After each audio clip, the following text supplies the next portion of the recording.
Vim aqui para o telão para introduzir o nosso segundo assunto, a perda de valor de mercado da Petrobras desde a eleição de Luiz Inácio Lula da Silva. Nesse primeiro gráfico, a gente consegue ver a variação do valor de mercado da empresa. Ela atingiu o seu pico histórico entre o primeiro e o segundo turno, ali 21 de outubro, 520 bilhões de reais, quando havia ainda uma expectativa de que Jair Bolsonaro pudesse virar o jogo e ganhar as eleições. A partir daí, nós vamos tendo uma queda expressiva.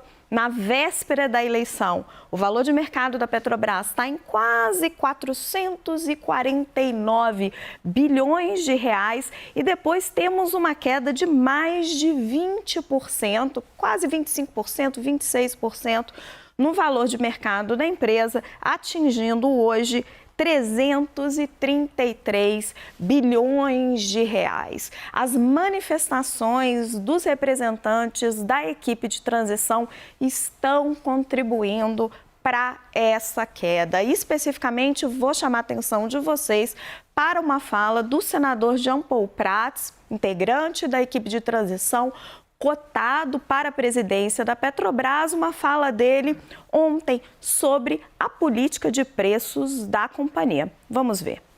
Não é a Petrobras quem faz, a nosso entender, a próprio entender do presidente Lula, não é a Petrobras que baixa a política de preço de combustível do Brasil. Eu sempre saliento isso.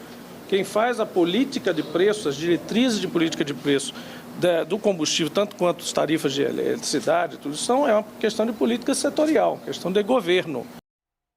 A fala de Jean Paul Prats expôs um dos riscos que já vinham sendo apontados em relatórios de banco que estão revisando o preço-alvo das ações da Petrobras, a possível fim da paridade internacional de preços, esse alinhamento entre os preços da Petrobras no Brasil e no exterior. Os outros riscos que o mercado vê hoje, as experiências das gestões petistas, a lembrança de tudo que já aconteceu na Petrobras, inclusive os casos de corrupção, a expectativa de mudança na política de dividendos e uma alteração nos pagamentos de dividendos bilionários da Petrobras. E aí, como as questões não são todas simples, chamo a atenção de vocês para o pagamento de dividendos da Petrobras. Dividendos pelo receituário liberal são excelentes, enchem o caixa do governo, que pode repassar esse dinheiro à sociedade.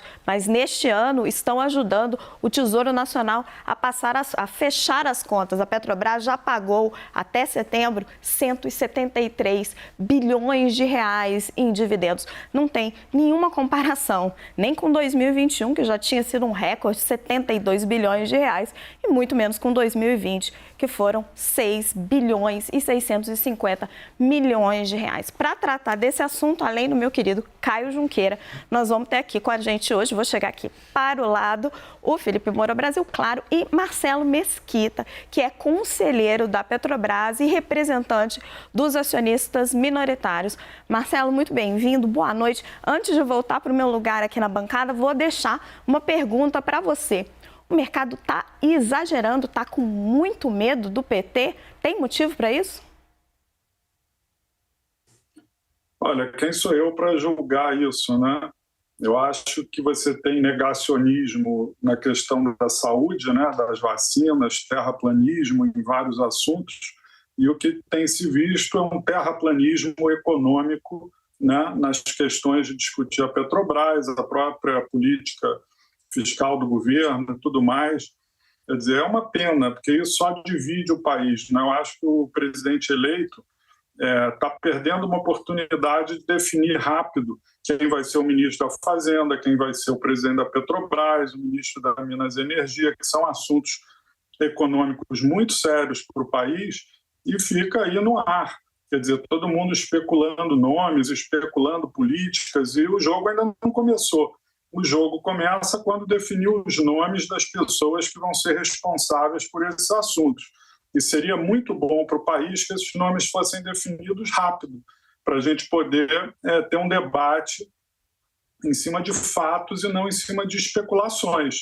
Quer dizer, assim como quando o Bolsonaro trocou o presidente da Petrobras e botou um general e todo mundo caiu de paulada nisso, eu falei naquela época, olha, vamos esperar, você tem que dar o benefício da dúvida às pessoas e ver como elas vão atuar. Então, eu acho que, mesmo não concordando com muitas das coisas que são ditas por aí por pessoas que eu não sei o que vão ser no governo, a gente tem que dar o benefício da dúvida de que uma coisa é o discurso eleitoreiro, o discurso político, outra coisa é o que vai ser feito de fato.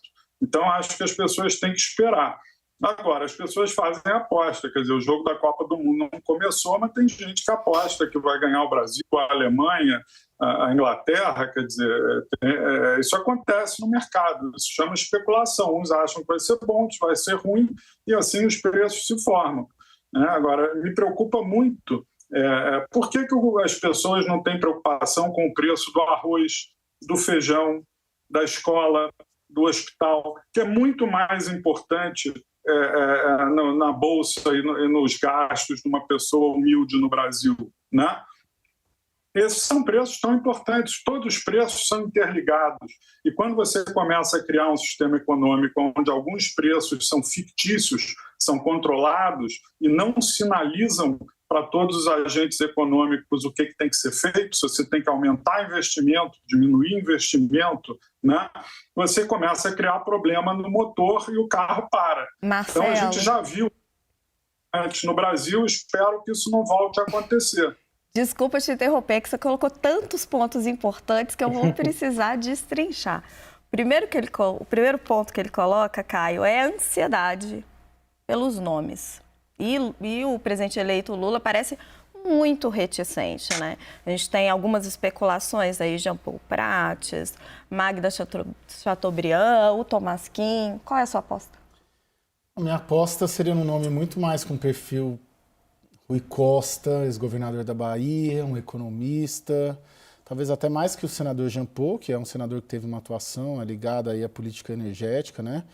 Mas Rui Costa, a Magda também, não vai ser um nome, vamos dizer assim, livre do petismo, completamente apartado do PT. Eu não apostaria nisso. Vai ser alinhado, assim como o ministro da Fazenda também, o Lula quer fazer alguém alinhado.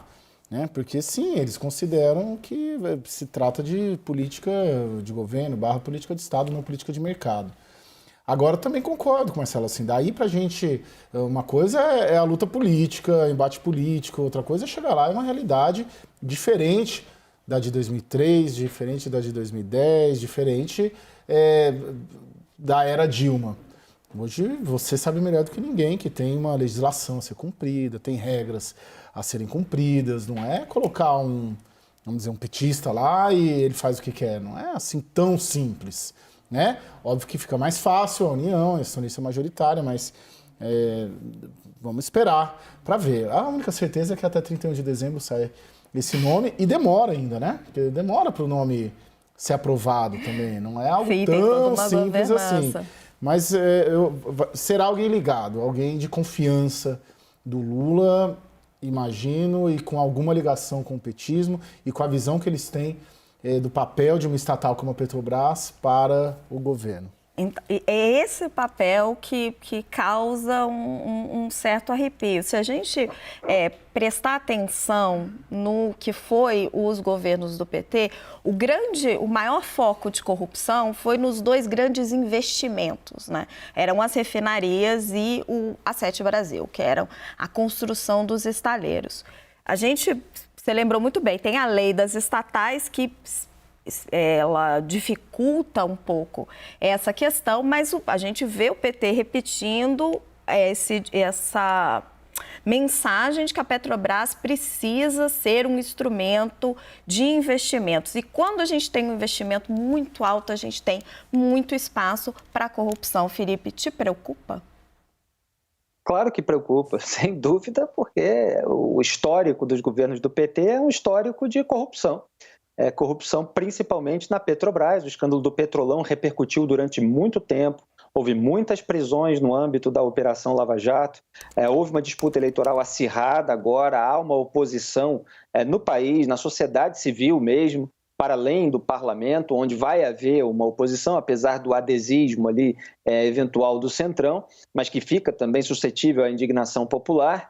Então, é um local bastante sensível para o PT aloprar novamente. E assim como o BNDES também, depois de todos aqueles empréstimos que foram bastante explorados ao longo da corrida eleitoral, para empreiteiras, às vezes a mesma, como é o caso da Odebrecht, que estava no escândalo de corrupção da Petrobras, para fazer obra no exterior em regimes socialistas.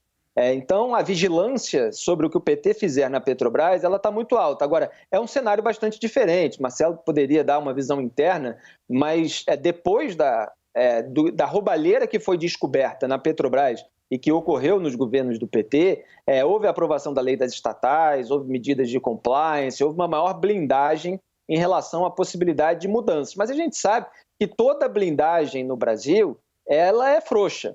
A gente vê isso em diversos aspectos. Estava falando disso nesse programa essa semana. Em relação ao teto de gastos, já querem uma nova âncora fiscal porque ele está atrapalhando os interesses políticos. Foi assim com a legislação penal, foi assim com a lei de improbidade administrativa e pode ser, eventualmente, assim em relação à Petrobras. Combate à corrupção, não há esperança alguma de que isso vá ocorrer de uma maneira autônoma, independente nesse governo. E olhando as pessoas que foram nomeadas ali para o núcleo de transição para a Justiça e Segurança Pública, você tem os defensores dos acusados de corrupção e que sempre protestaram contra qualquer medida relacionada a políticos nesse campo.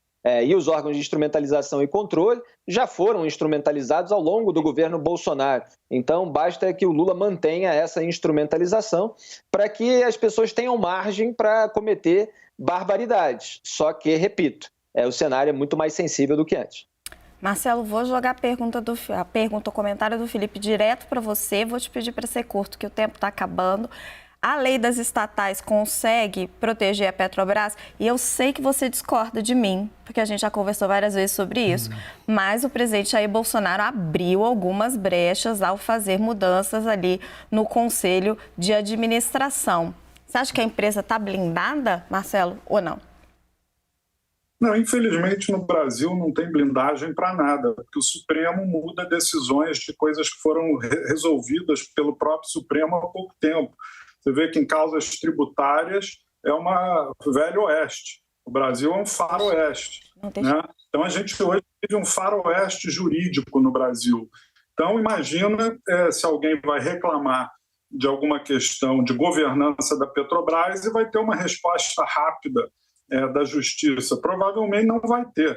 Então depende muito da honestidade intelectual das pessoas que tiverem os cargos de responsabilidade no novo governo, o presidente da empresa, os diretores da empresa.